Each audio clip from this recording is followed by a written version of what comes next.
और एक नैरेटिव इन्होंने बाहर एक्सपोर्ट करने की कोशिश की कि जंगल राज था। मैं किसी भी सरकार की पक्ष में टिप्पणी नहीं दे रहा हूं, पर यदि उस समय के बारे में लोग ऐसे टिप्पणी करते हैं तो आज के समय में इसको किस तरह से परिभाषित किया जाए। और पूरे देश में ये जो सुशासन भागों के नाम पर इन्होंने जो बकवास और झूठ फैलाया है, पुलिस की वैकेंसी जो पुलिस की जो जरूरत पुलिस है वो, और बिहार की सैंक्शन स्ट्रेंथ जो असली जरूरत से बहुत कम है। आबादी बिहार में बढ़ी है सिर्फ 30%। 2005 में 9 करोड़ के आसपास थी, अभी 13 करोड़ के आसपास। लेकिन यहां के जिम्मेदार प्रेस के साथीगण से अनुरोध है, आप हमको भी टोकिए, देख लीजिए। नहीं उसी पर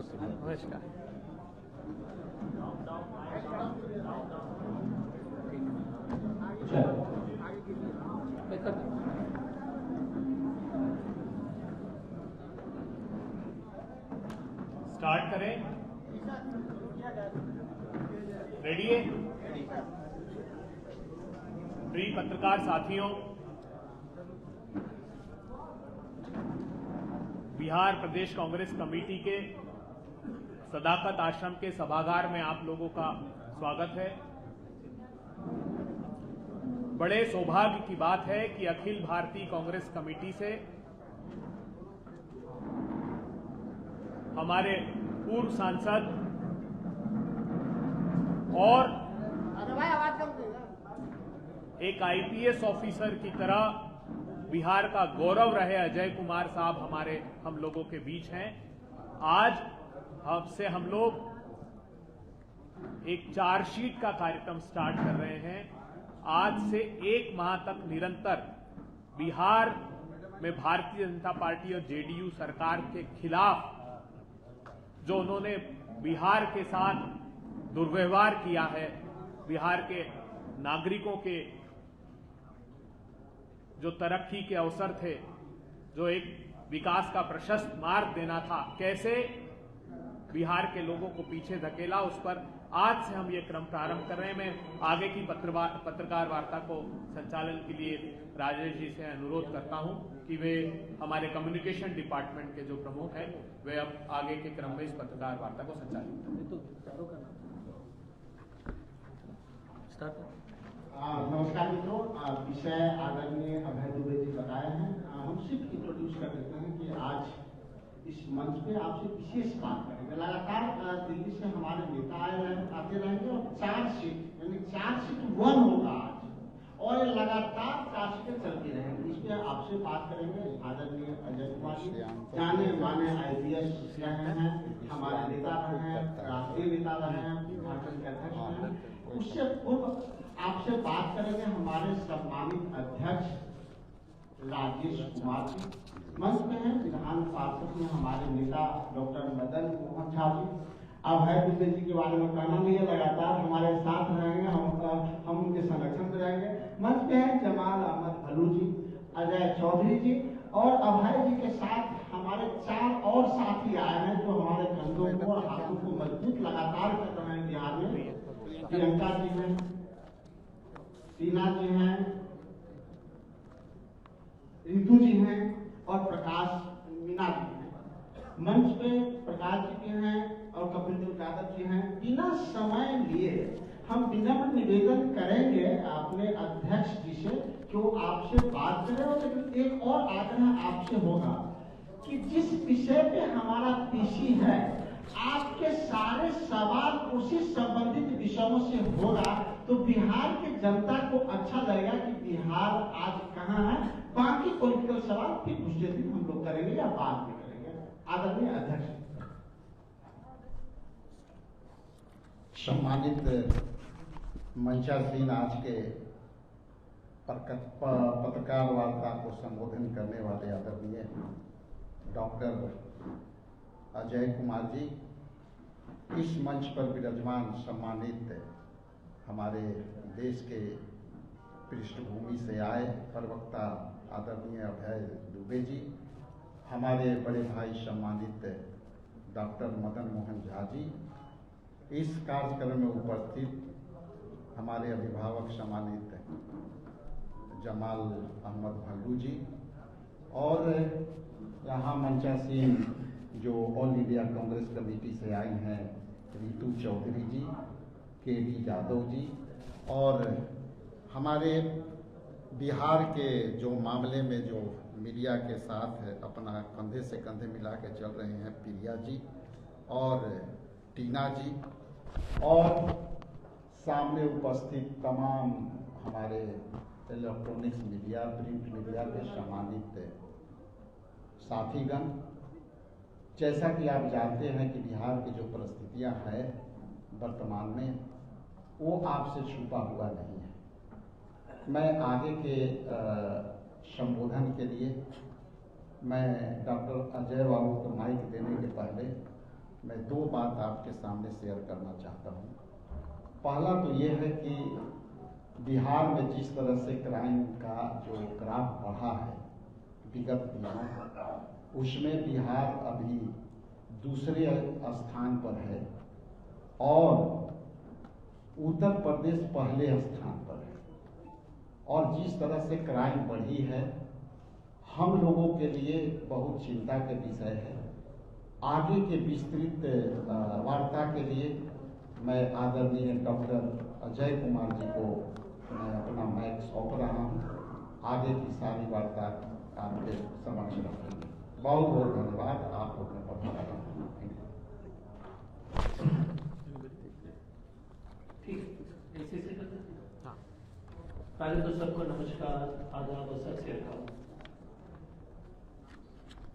मुझे बहुत खुशी है क्योंकि मैं तो पटना का ही हूँ, मैं दोनों बच्चे यही पैदा हुए। आप सब लोग को धन्यवाद इसके साथी करने जो आज आए रहते समय परम आदरणीय राजेश जी, मदन मोहन जी, अभय दुबे जी, अजय झा जी, राजेश भाई, टीना जी, रितु जी, प्रकाश मीना जी, प्रियंका जी, जमाल साहब, अजय कुमार जी, कपिल देव यादव जी और हमारे पूरे बिहार कांग्रेस के साथी हैं। बिहार में अब पुलिस भी असुरक्षित हो गई। अररिया में एक एएसआई की हत्या हो जाती है, मुंगेर में एएसआई की हत्या हो जाती है। अगर पुलिस ही जो है असुरक्षित है तो आम जनता की क्या स्थिति होगी आप समझ सकते हैं। और ये सिर्फ मार्च की घटना है, ये 2 पुलिस पदाधिकारी की हत्या सिर्फ मार्च की है।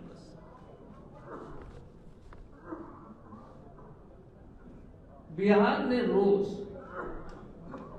953 जघन्य अपराध होते हैं।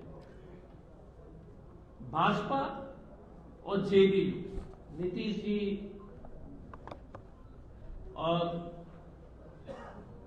उनके साथीगण ने कसम खा लिया कि अब की बार 1000 पार, मतलब रोज 1000 अपराध करके ही छोड़ेंगे अपने कुर्सी। 953 जघन्य अपराध रोज, 8 हत्याएं रोज। मैं आपको बाकी आंकड़े के बारे में भी बताऊंगा धीरे धीरे करके। अपहरण, एक लोग बोलते थे कि उत्तर बिहार में पहले मोतिहारी की तरफ जो है किडनैपिंग एक इंडस्ट्री हो गया था। आप लोग को याद होगा 90 और 2090 के दशक में, और वो सिर्फ सीमित थी और उस वक्त ब्लैक पैंथर ऑपरेशन वगैरह सब ऑपरेशन चले। अब तो पूरे बिहार में एक सामान्य तरीके से जो है अपहरण, बच्चियों के ऊपर अपराध, दलित परिवार के ऊपर जो है लगातार दलित महिलाओं के ऊपर जो है अत्याचार, बलात्कार और ऐसे देखिए मैं आपको स्पष्ट रूप से कहना चाहता हूं, बिहार में ऐसा नहीं कि क्राइम पहले नहीं होता, पर रेप अजीब चीज है कि बिहार में इस तरह का कभी रेप नहीं होता। ये बिहार के लिए बहुत चिंता की विषय है। मैं अपने अनुभव के मुताबिक कह रहा हूं कि हमने इतने साल की नौकरी में और उसके बाद भी इस पवित्र भूमि, बिहार के पवित्र भूमि, गुरु गोविंद सिंह की जन्म स्थान, भगवान बुद्ध यहाँ मोक्ष प्राप्त हुए, महावीर जी का जन्म। बिहार में कभी महिला के ऊपर अपराध जो बहुत ही सीमित थी। पिछले जब से नीतीश जी है, मैंने नहीं देखा है, मैं इसलिए सुबह जो है, मैं जब अभय जी ने कहा था कि हमको पटना आना, इसलिए मैं समझाने का कोशिश इसलिए कर रहा हूं। ये बहुत जरूरी बात है कि पहले आप लोग समझ लें कि ये क्यों हो रहा है। हमें इस बात की चिंता है, हत्या हुई लेकिन इस संख्या में नहीं, बट अपराध महिला के खिलाफ, अपराध दलित समाज के खिलाफ, रोहतास में एक बच्ची को जला दिया जाता है, इस तरह का अपराध मैंने पहले बिहार में इतने सालों में, जितने 15-20 साल में जो लॉ एंड ऑर्डर की जो डिटीरिएशन हुई, और एक नैरेटिव इन्होंने बाहर एक्सपोर्ट करने की कोशिश की कि जंगल राज था। मैं किसी भी सरकार की पक्ष में टिप्पणी नहीं दे रहा हूं, पर यदि उस समय के बारे में लोग ऐसे टिप्पणी करते हैं, तो आज के समय में इसको किस तरह से परिभाषित किया जाए। और पूरे देश में ये जो सुशासन बाबू के नाम पर इन्होंने जो बकवास और झूठ फैलाया है, ये आंकड़े जो सचमुच में जो है, हम जब से एक हफ्ते से जो हमने जो प्रेस कॉन्फ्रेंस के लिए हम जब अभय जी से बात करने लगे थे, तो मैंने तैयारी करनी शुरू की, तो मुझे भी नहीं मालूम था कि अपराध इस तरह से बढ़ गया। मैं अभय जी और पूरे टीम से अनुरोध करूंगा कि पूरे देश में बताइए कि अपना सुंदर बिहार को जिस तरह से नीतीश जी ने बर्बाद किया है, और बर्बादी का कारण मैं बताता हूं। 2 लाख सैंक्शन स्ट्रेंथन पुलिस के, सुशासन बाबू के समय में 1 लाख वैकेंसी, पुलिस की वैकेंसी पर जो पुलिस की जो जरूरत पुलिस है वो, और बिहार की सैंक्शन स्ट्रेंथ जो असली जरूरत से बहुत कम है, उस वैकेंसी में भी 1 लाख की जो वैकेंसी है, 2 लाख का सैंक्शन स्ट्रेंथ है, लेकिन 1 लाख पुलिसकर्मी की बहाली नहीं हुई।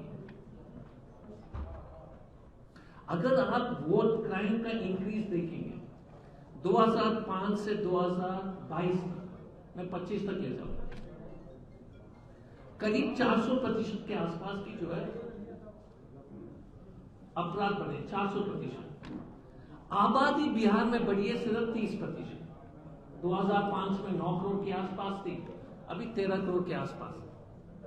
ये जरूरी है इसलिए क्योंकि लोग कहते हैं ना कि आबादी बढ़ने से अपराध बढ़ता है। डीजीपी का कॉन्फ्रेंस में पुलिस एसपी के वहां बोलते हैं कि अपराध का नॉर्मल ग्राफ है बढ़ना, लेकिन अपराध का जो नॉर्मल ग्राफ जो बढ़ना है वो पॉपुलेशन के आधार पर होगा ना।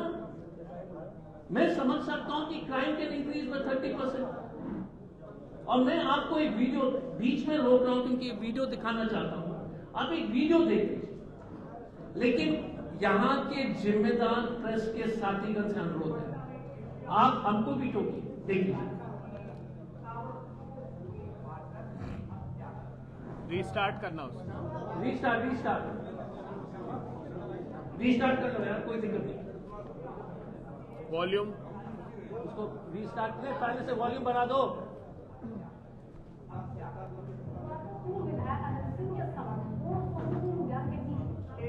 पटना में एशिया हॉस्पिटल के संचालिका की ताबड़तोड़ गोली मारकर हत्या कर दी गई। पूर्व विधायक अनिल सिंह के समर्थकों के बीच फायरिंग और करीब 80 राउंड फायरिंग गोलियों से की गई।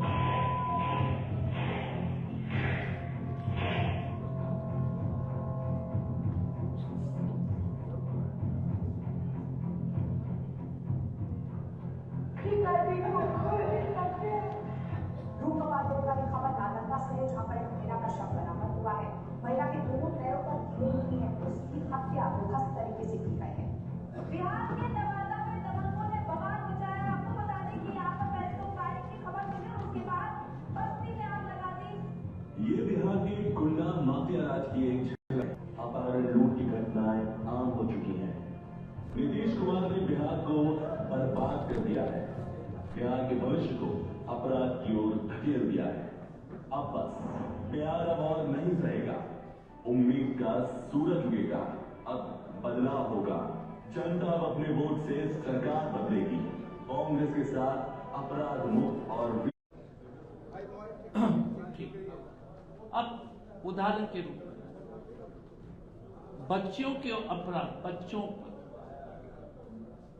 बच्चियों पर अपराध में 7,000%।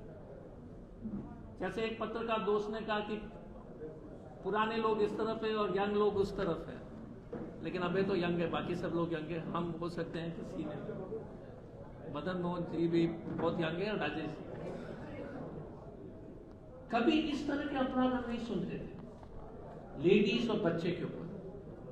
ये अध्ययन की आवश्यकता इसलिए है कि बिहार में कभी नहीं गोलियां चली है, ऐसी बात नहीं है, अपहरण हुए जरूर, फिरौती में, तो 7,000% बच्चों के ऊपर अपराध की बढ़ोतरी हुई।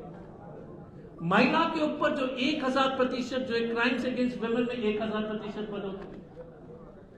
और तो और जो सुशासन बाबू जो महिला के बारे में, भाजपा जेडीयू हमेशा जो महिला शक्ति के बारे में बोलते रहते हैं, डिंडोरा पीटते रहते हैं, लगातार कॉमन चीज हो, और इसकी जिम्मेदारी पूरी तरीके से नीतीश कुमार, जेडीयू और भाजपा, क्योंकि भाजपा ने सुनिश्चित कर दिया कि कोई भी डर नहीं, अपराधी बेखौफ है, किसी को उठा लो, किसी की हत्या कर दो।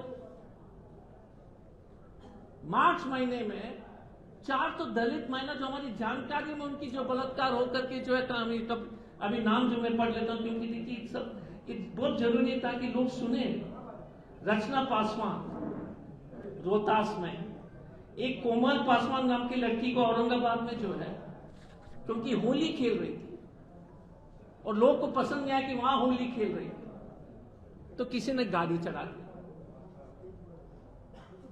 ये हिम्मत कहां से आ रही है ये सब करने की? मैं बहुत पीड़ित हूं, क्योंकि ये हमारा बिहार नहीं था, और ये हमारा बिहार, हम वापस हमारे बिहार को लाएंगे जहां पर महिला सुरक्षित है, क्योंकि बेसिकली बिहार के लोग महिला के प्रति हमेशा सम्मान देते थे। इस तरह का अपराध, मैं तो हैरान, चकित हूं और हैरान, बच्चे और मैं, बाकी क्राइम के बारे में मैं समझ सकता हूं, मैं बोल भी सकता हूं, मुझे हमारे समय भी होता था, ऐसी बात नहीं।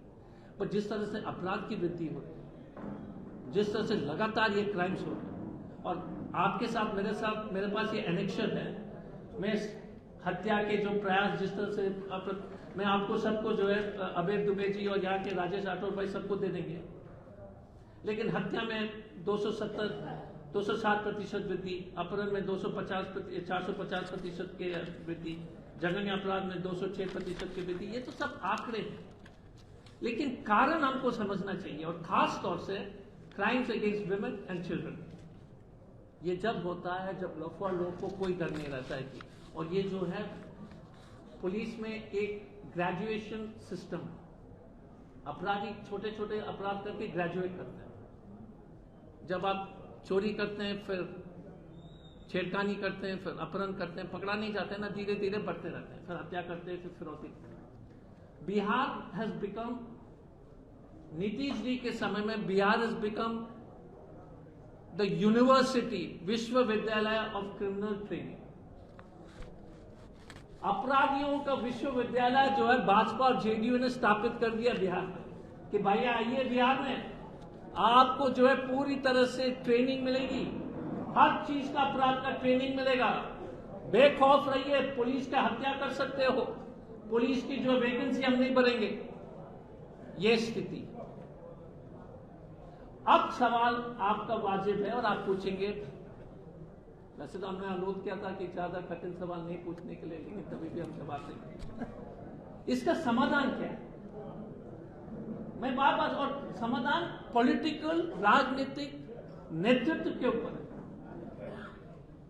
हम ये भी कहते हैं कि हर समय में हर सरकार को और प्रयास करनी चाहिए थी, पर हम तो आप विपक्ष में हैं इतने साल से।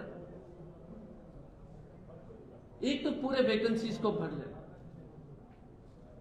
अगर 2 लाख की वैकेंसी है तो पूरे पुलिस में चप्पे चप्पे पूरे 1 लाख जो है वैकेंसी को आपको तुरंत भर देना चाहिए। बिहार में जितनी भी मेजर सिटीज है, यूपी में भी पुलिस कमिश्नरेट आ गई है, पता नहीं बिहार में क्यों नहीं आ रही उसके व्यवस्था, लेकिन मुंगेर, पटना, मुजफ्फरपुर, गया, क्योंकि जब तक आप पुलिस कमिश्नरेट को नहीं बनाएंगे तो उस तरह का, जैसे दिल्ली में अगर आप एसपी के पुराने सिस्टम में चलेंगे तो काम नहीं होगा, क्योंकि एक आईजी या एडिशनल डीजी रैंक का ऑफिसर को पटना में जरूरी है, मुजफ्फरपुर में एक आईजी जैसे पद, क्योंकि तब जो है 15-20 एसपी की जरूरत है। ये गलत काम होता है, ये जरूरी इसलिए क्योंकि ये मॉडर्न सोसाइटी है। जिस शहर में 50, 60, 70 लाख की आबादी है, वहां पर आप क्या पुराने सिस्टम में जो है, क्यों आप मॉडर्नाइज ही नहीं कर रहे हो? और पुलिस सिस्टम का मॉडर्नाइजेशन होता है पुलिस के जो कमिश्नरेट हो, इन्वेस्टिगेशन हो। दूसरा, तो मैं अनुरोध करूंगा कि जहां पर भी 10 लाख या 15 लाख से ऊपर आबादी है, उस शहर में पुलिस कमिश्नरेट बहुत जरूरी है। जब हम आएंगे तो उसको करेंगे। दूसरा, वैकेंसीज बढ़ दें। तीसरा, पेशेवर अपराधी हर जिला में टोटल क्राइम के 2-3% ही रहते, प्रोफेशनल क्रिमिनल, लेकिन उनका जो योगदान है वो 80% है अपराध का। Professional criminals, veteran criminals, tried criminals, किसी भी जिला में अगर आप देखेंगे 100 अपराधी में अगर 100 क्रिमिनल्स हैं, चिरपुंजिया से लेकर के बड़े बड़े, उसमें से सिर्फ 15-20 होंगे जो पूरे 80% से ऊपर क्राइम करते हैं। उस 15-20 का केस निकाल करके फास्ट ट्रैक में जो है उसको पनिशमेंट दिला करके, लाइफ इम्प्रिजनमेंट दिला करके उनको जेल में रखिए। हमारे जब हम लोग सत्ता में आएंगे तो fast track court for professional criminals, ये 4-5 चीज है सर। सीसीटीवी, 24 आवर्स वायरलेस तो है, लेकिन CCTV, fast court, specially fast court not for serious crime. ये देखिए लोग क्या गलती करते हैं, जघन्य अपराध का फास्ट कोर्ट बनाते हैं, महिला लोग के लिए फास्ट कोर्ट बनाते हैं। नहीं, आपको अपराधियों के लिए फास्ट कोर्ट बनाना पड़ेगा जो वेटरन क्रिमिनल्स है। नहीं तो मान लीजिएगा कि एक लड़के ने जो है छेड़खानी कर दी, गलती की, जो भी होगा, गलत किया, ठीक है, सजा होनी चाहिए। और एक आदमी एक बच्ची को रेप करके, जला करके, उसका जीभ काट करके जो है वो वेटरन क्रिमिनल है, तो उसका कोर्ट जो है अगर आप उसको अलग करोगे तो जल्दी से उसको सजा मिलेगी। तो सिंपल चीज है, 4 चीज करना है। Fast court for veteran criminals, police vacancies को पूरी तरह से बढ़ लेना, police commissionerate and political connection of leaders. जब मैं यहां रहा था तो किसी व्यक्ति ने हमसे एक सवाल पूछा था कि जब हम एसपी थे तो हम एक वेटरन क्रिमिनल के पीछे थे, नेता का नाम नहीं बनाओ, बताना उचित नहीं। हम सीढ़ी के ऊपर चढ़ रहे थे, उस अपराधी को मैंने कभी देखा नहीं था, वो अपराधी सीढ़ी के नीचे सोता था। उसने कहा प्रणाम सर, हमने भी प्रणाम किया और गए। फिर नेताजी से मिले, बोले कि कहाँ है, बोले कि अभी तो निकला। नेताजी की गलती नहीं है, क्योंकि उसकी भी हत्या हो जाती, फिर उनकी भी हत्या कर देता। तो हम हर नेता को उससे नहीं, मजबूरी में कुछ करते हैं, लेकिन जो माफियाज है, जो काफी है, सिर्फ यहां नहीं है, झारखंड में भी, उनके ऊपर जो अलग से कार्रवाई करने की जरूरत है।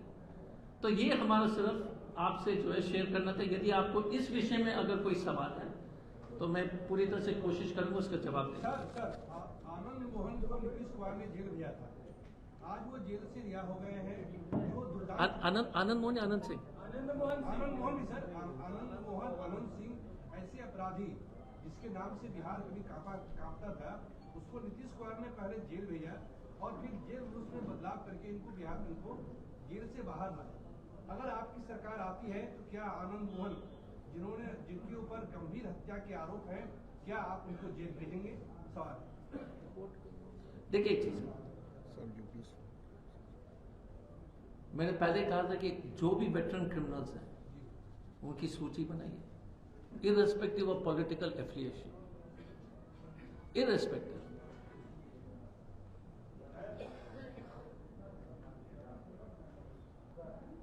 दिक्कत क्या हो जाती है, और मैं अभी थोड़ा सा पुराने टोपी पहन के बात कर रहा हूं, कोई भी राजनीतिक कलर के आदमी हो, हमारे हों या उनके हो, जब तक हम यूनिफॉर्मली कार्रवाई नहीं करेंगे ना, उसकी क्रेडिबिलिटी जीरो है, वो सिस्टम ही फेल है। इसलिए तो अब ये सब हो रहा है। कोई भी हो, पॉलिटिकल कलर किसी का भी हो, मैंने कहा उनका हो या हमारा, सबको बराबर से स्पेशल कोर्ट्स। प्रॉब्लम क्या है, जैसे सुप्रीम कोर्ट ने पॉलिटिकल ऑफेंसेस के लिए अलग कोर्ट बनाया, पता है आपको, मालूम है, एक आदेश निकला है, उसमें हमारे जैसे भी आदमी होंगे जिन्होंने रोड जाम किया, राजेश भाई जैसे आदमी होंगे जिन्होंने जो काला झंडा मोदी को दिखाया, और कुछ होंगे जिसने हत्या किया। प्रॉब्लम वो है, आप वैसे अपराधी जो जघन्य अपराध में शामिल है, माफिया, उसका अलग कोर्ट बनाइए, सूची बनाइए और फास्ट ट्रैक कीजिए। मुझे लगता है कि इसमें बिहार, यूपी, देश को फायदा होगा। Yes sir. क्या ये उम्मीद की जाए कि आने वाले विधानसभा चुनाव में कांग्रेस की तरफ से जो भी कैंडिडेट्स होंगे उनका कोई क्रिमिनल एफिलिएशन नहीं होगा? मैं तो हमेशा, क्योंकि ऐसा देखा नहीं, एक देखिए, मैं तो एक चालाक नेता जैसे मैं राजेश जी को पूछ लेता हूं कि इसका जवाब वो देने के लिए मजाक कर रहा हूं। देखिए, we will always try. I don't think we should make it as a rule not to put any criminals on a ticket. That is my view. The party has tried. हमने गलती की होगी, हम ये नहीं कह रहे कि हमने गलती नहीं की होगी, बट हमारे टॉप लेवल में बड़ा क्लियर है कि उस तरह का लोग को टिकट नहीं दिया जाएगा। यहां पर जितने भी लोग हैं वो क्लियर है ऐसा, लेकिन हमने हो सकता, आई एम नॉट सेइंग कि हमने गलती नहीं की है, but we must avoid it in future. मेरा ये व्यू है कि हमको नहीं करना चाहिए। जीत हार तो होती रहेगी चुनाव में, लेकिन ये एक कॉम्प्रोमाइज करने की आवश्यकता नहीं है मेरे विचार में। सर,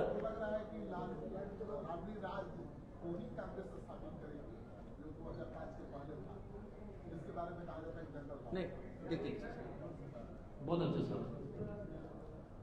मैंने पहले कहा था कि जिस तरह से उन्होंने उसको प्रचार किया उसमें कमियां थी, इसमें दो राय नहीं, बट आंकड़े आज का अगर आप देखोगे तो वो समय और आज के समय में लगता है कि वो समय ठीक ही था। वो समय में भी, उस समय में भी बहुत कठिनाई थी। हम ये नहीं कह रहे कि अपराध नहीं था, चुनौतियां थी, बट आज के डेट में जो अपराध हो रहे हैं वो भयावह है। लेकिन हम आपको आश्वासित करना चाहेंगे कि हमारे लिए विधि व्यवस्था सबसे इंपॉर्टेंट चीज है। हम जहां पर सरकार में वहीं पर बात कर सकते हैं। कर्नाटका में वर्तमान, तेलंगाना में, हिमाचल में, वहां पर आप हमारा रिकॉर्ड देख लीजिए, तो हम आपको आश्वासन देंगे कि जब ये सरकार हमारी बनेगी गठबंधन। अजय जी, मेरा एक सवाल है। एक सेकंड सर, इनको सॉरी, उसके बाद आपका ले लेंगे सर, एक सेकंड, इसको गंभीरता से लेंगे। हम आश्वासन देंगे कि आपको किसी